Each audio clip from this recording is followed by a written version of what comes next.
दोस्तों, अगर आप अपने आलस्य से परेशान हैं, आपका किसी भी काम में मन नहीं लगता है, आप अपने काम को कल पर टालते रहते हैं, तो अब आपको अपने आलस्य को लेकर परेशान होने की ज़रूरत नहीं है। दोस्तों, आज हम आपके लिए जो कहानी लेकर आए हैं, इस कहानी के माध्यम से आप अपने आलस्य से बहुत जल्द छुटकारा पा सकते हैं। इसलिए इस कहानी को आराम से और शांति से सुनें। ये कहानी आपके लिए बहुत फ़ायदेमंद होगी। तो चलिए शुरू करते हैं इस कहानी को। लेकिन कहानी को शुरू करने से पहले अगर अभी तक आपने मेरे चैनल को सब्सक्राइब नहीं किया है तो प्लीज़ मेरे चैनल को सब्सक्राइब कर लीजिए और मुझे ज़्यादा से ज़्यादा सपोर्ट करिए। तो चलिए कहानी को शुरू करते हैं। एक बार एक आलसी व्यक्ति ने गौतम बुद्ध से कहा, मुनिवर, मैं बहुत आलसी हूँ, जिसके कारण मैं अपने जीवन में जो करना चाहता हूँ वो नहीं कर पाता, इसलिए मुझे कोई रास्ता बताएं। बुद्ध ने उस आदमी से पूछा, क्या तुम मानते हो कि तुम आलसी हो? तो उस व्यक्ति ने बुद्ध से कहा, हाँ मुनिवर, सिर्फ मैं ही नहीं बल्कि पूरे गांव के लोग कहते हैं कि मैं आलसी हूँ। बुद्ध उस व्यक्ति से कहते हैं, लेकिन क्या आपके पास कोई सबूत है कि आप आलसी हैं? उस व्यक्ति ने उत्तर दिया, हाँ। तब गौतम बुद्ध उस व्यक्ति से पूछते हैं, क्या आपके पास इसका क्या सबूत है? वो व्यक्ति कहता है, मुनिवर, मैं जानता हूँ कि व्यायाम मेरे स्वास्थ्य के लिए अच्छा है, लेकिन मैं व्यायाम भी नहीं कर पाता क्योंकि मेरा आलस्य मुझे सुबह जल्दी उठने नहीं देता। बुद्ध ने कहा, लेकिन क्या तुम्हें पता है आलस्य क्या है? उस व्यक्ति ने कहा, मुझे नहीं पता कि आलस्य क्या है, लेकिन जो भी है बहुत बुरा है। बुद्ध ने कहा, सबसे पहले तुम्हें यह समझ लेना चाहिए कि जो भी चीज़ प्राकृतिक रूप से है उसका कुछ न कुछ उपयोग होता है, वो बुरा नहीं होता है या अच्छा। आलस्य की एक भावना है, यह एक विचार है जो हम अनजाने में खुद में पैदा करते हैं। आदमी ने पूछा, लेकिन ये कैसे है मुनिवर? तो बुद्ध ने कहा कि आलस्य पैदा होता है, इसके दो कारण हैं, पहला शारीरिक और दूसरा मानसिक। जब हम अपने किसी भी भोजन को देते हैं शरीर के अंदर जिससे जीवन शक्ति नहीं होती है, तो हमारे शरीर में आलस्य पैदा होता है, क्योंकि ये शरीर ऊर्जा से चलता है और जैसा हम इसे देते हैं ये वैसा ही विचार करता है, ये वैसा ही व्यवहार करता है। हमारे शरीर के अंदर आलस्य का एक और कारण गलत तरीके से बैठना है, गलत तरीके से सोना और गलत तरीके से चलना। हम कभी इस बात पर ध्यान नहीं देते कि हमारा बैठना, लेटने का और सोने की स्थिति सही है या नहीं। अगर हम बौद्ध भिक्षुओं को देखें तो पाएंगे कि वे कब बैठते हैं, कैसे बैठते हैं। उनकी रीढ़ की हड्डी बिल्कुल सीधी होती है। जब वे सोते हैं तो उनके शरीर के किसी भी हिस्से पर कोई दबाव नहीं पड़ता है और जब वे चलते हैं तो उनके शरीर के किसी भी हिस्से पर कोई दबाव नहीं पड़ता है।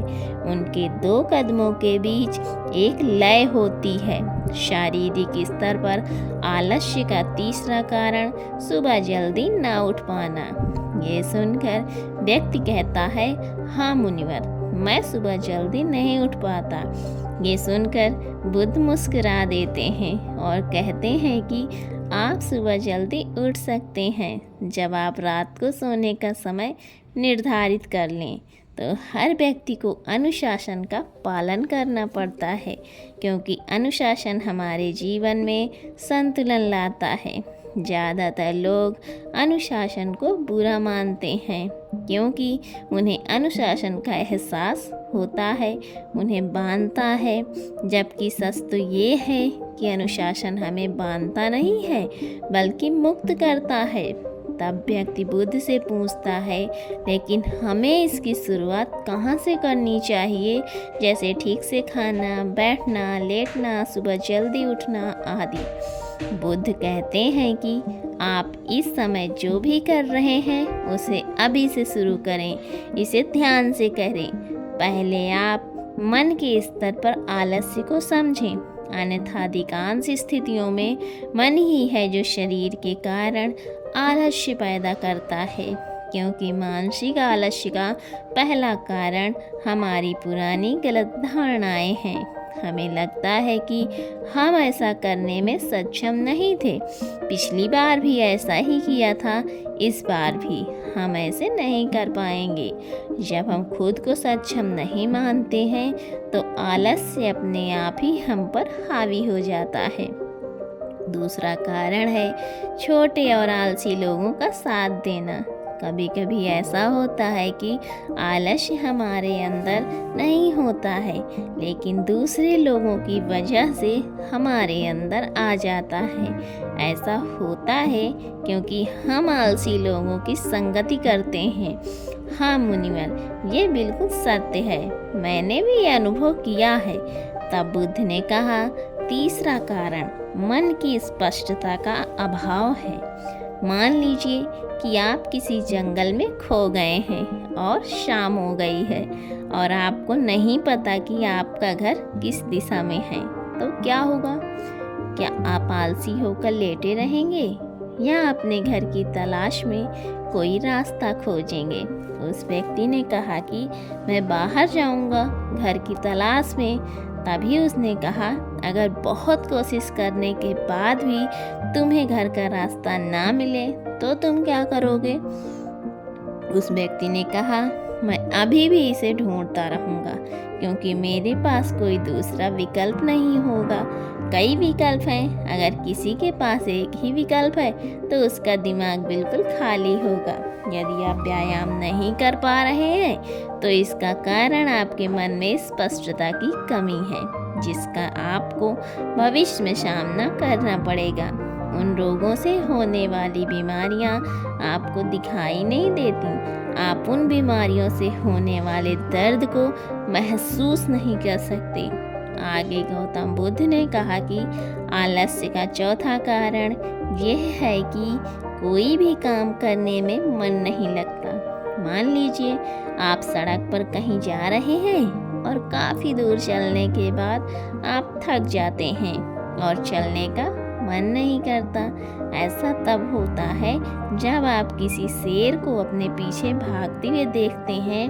तो क्या ऐसी स्थिति में भी आप अपने आलस्य के कारण वहीं रुकेंगे?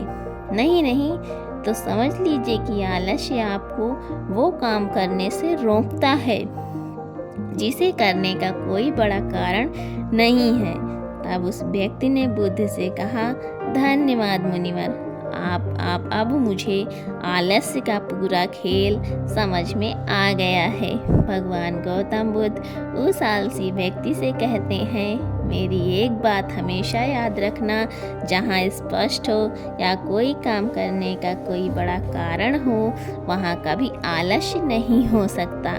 दोस्तों, आलस्य मनुष्य का सबसे बड़ा शत्रु है, क्योंकि आलस्य जीवन में कभी भी प्रगति नहीं कर सकता। चलो, आलस्य मनुष्य को इतना निकम्मा बना देता है कि उसे परिश्रम से घृणा हो जाती है और वो सदैव आराम की अवस्था में ही रहना चाहता है।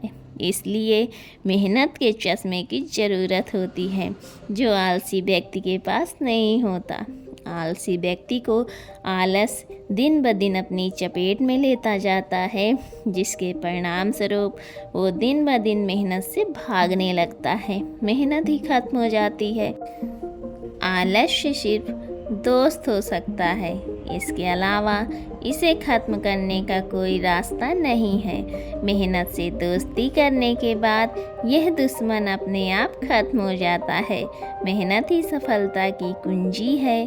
इस बात को केवल एक मेहनती व्यक्ति ही समझ सकता है, क्योंकि वो कड़ी मेहनत को महत्व देता है और अच्छे से जानता है कि कड़ी मेहनत ही उसकी सच्ची दोस्त है और इस दोस्त की मदद से वो अपने जीवन में हमेशा प्रगति करेगा। वो उस काम को छोड़ने की बजाय और अधिक मेहनत से प्रयास करता है और तब तक कोशिश करता है जब तक उस काम को करने में सफल नहीं हो जाता। और इसके विपरीत आलसी व्यक्ति किसी छोटे से काम को करने की कोशिश करता है। इंसान को दूसरे लोगों की भी ज़रूरत होती है, क्योंकि वह आलस्य के जाल में इस तरह फंस चुका है कि उसे बस आराम की ज़रूरत है। यानी वो अपने कंफर्ट जोन से बाहर नहीं आना चाहेगा, रुकावट नहीं चाहता, अपनी पूरी ज़िंदगी ऐसे ही गुजारना चाहता है। दोस्तों, आलसी व्यक्ति कभी भी ना तो मेहनत का महत्व समझ पाता है और ना ही समय का महत्व। इसके कारण वो अपना पूरा जीवन बर्बाद कर लेता है और अंत में उसके पास पछताने के अलावा कुछ नहीं बचता। जबकि एक मेहनती व्यक्ति समय का महत्व समझ लेता है और समय को महत्व देता है। दिन प्रतिदिन कड़ी मेहनत करके अपने लक्ष्य को प्राप्त कर लेता है। इसलिए आपको हमेशा मेहनत से दोस्ती और आलस्य से दुश्मनी रखनी चाहिए। तो दोस्तों, कैसी लगी आज की कहानी आपको? उम्मीद करती हूँ कि आज की कहानी से आपको एक सीख ज़रूर मिली होगी। तो मिलती हूँ आपसे अगली कहानी में। तब तक अपना ख्याल रखें और अगर अभी तक आपने मेरे चैनल को सब्सक्राइब नहीं किया है तो प्लीज़ मेरे चैनल को सब्सक्राइब कर लीजिए, मेरे वीडियो को लाइक करिए और वीडियो में अंत तक बने रहने के लिए आपका बहुत बहुत धन्यवाद।